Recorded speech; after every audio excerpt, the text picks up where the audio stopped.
বন্ধুরা দেখো আমাদের কাছে কত বড় বড় মরিচ ধরেছে। এগুলো তো দেখতে অনেক লাল আর এগুলো খেতেও অনেক ইয়াম্মি লাগে। দাদা ভালো করে মরিচ তুলিস। আরে এগুলো এখন আমি তুলে নিই একটা একটা করে। আরে এগুলো তুলতেও তো আমার কাছে অনেক মজা লাগতেছে, তাহলে খেতে আরো মজা লাগবে। এখন এগুলো বাড়ি নিয়ে যাব। তুই এইটা নে আর আমাকে তুলতে একটু সাহায্য কর। ঠিক আছে দাদা, তোমারটা তুলতে আমি সাহায্য করছি। এই তো তোলা হয়ে গিয়েছে, চলো এখন আমরা বাড়ি যাই। আরে দাদা, এই মরিচগুলো যদি বাজারে বিক্রি করি তাহলে কত টাকা হতে পারে? আরে এগুলো তো আমরা বাজারে বিক্রি করব না, এগুলো বাড়ি নিয়ে গিয়ে রান্না করব। মরিচগুলো প্রথমে ভালো করে ধুয়ে নিতে হবে। ভালো করে ধুবি কিন্তু, একটু যেন ময়লা না থাকে। আচ্ছা দাদা, আমি ভালো করেই ধুচ্ছি। এখন মরিচগুলোর বোটা ভালো করে ছাড়িয়ে নিতে হবে। এই মরিচ এত ঝাল যে বোটা ছাড়াতে আমার হাতে অনেক ঝাল লাগছে। বন্ধুরা তোমরা হয়তো জানো না যে আমার ছোট ভাই মরিচ খেতে অনেক ভালোবাসে, তাই আমি 1 একর জমি জুড়েই মরিচ চাষ করেছি। দাদা এই মরিচগুলো কাটা হলে তারপর আমরা কি করব? মরিচগুলো ভালো করে আগে কাটে, তারপর দেখতে পাবি কি করি।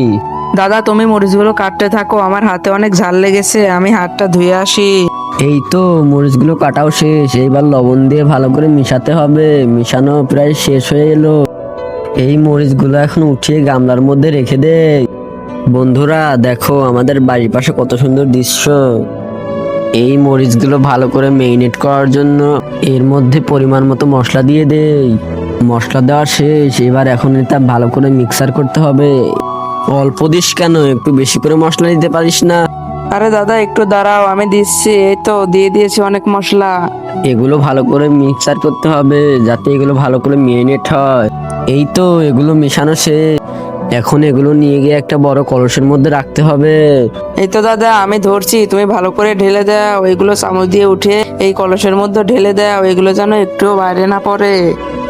আরে তুই চিন্তা করিস না, এগুলো ভালো করেই ঢালবো। এই তো কলসটার মুখ কলাপাতা দিয়ে আটকে তারপর ঢাকনা দিয়ে দিতে হবে। এই তো সবগুলো কলসই আমাদের ভর্তি করা শেষ। এখন এগুলো আমরা একটা স্থানে রেখে দেব, তার উপর পরিমাণ মতো জল দিয়ে দেব। এই তো সকাল হয়ে গিয়েছে, এইবার কলসগুলো নিয়ে এসে দেখি তো কেমন মেরিনেট হলো। এইবার কলা পাতাটা সরিয়ে দেখতে হবে যে কেমন মেরিনেট হয়েছে। একটু চামচ দিয়ে উঠিয়ে দেখি তো কেমন হয়েছে, একটু খেয়েও দেখি। আর এটা তো ভালো মেরিনেট হয়েছে। এগুলো এখন অনেক মজা করে রান্না করতে হবে। রান্নার জন্য একটা পাত্রে প্রথমে ঢেলে নিতে হবে। এইবার ফুটন্ত তেলে এগুলো ছেড়ে দিতে হবে।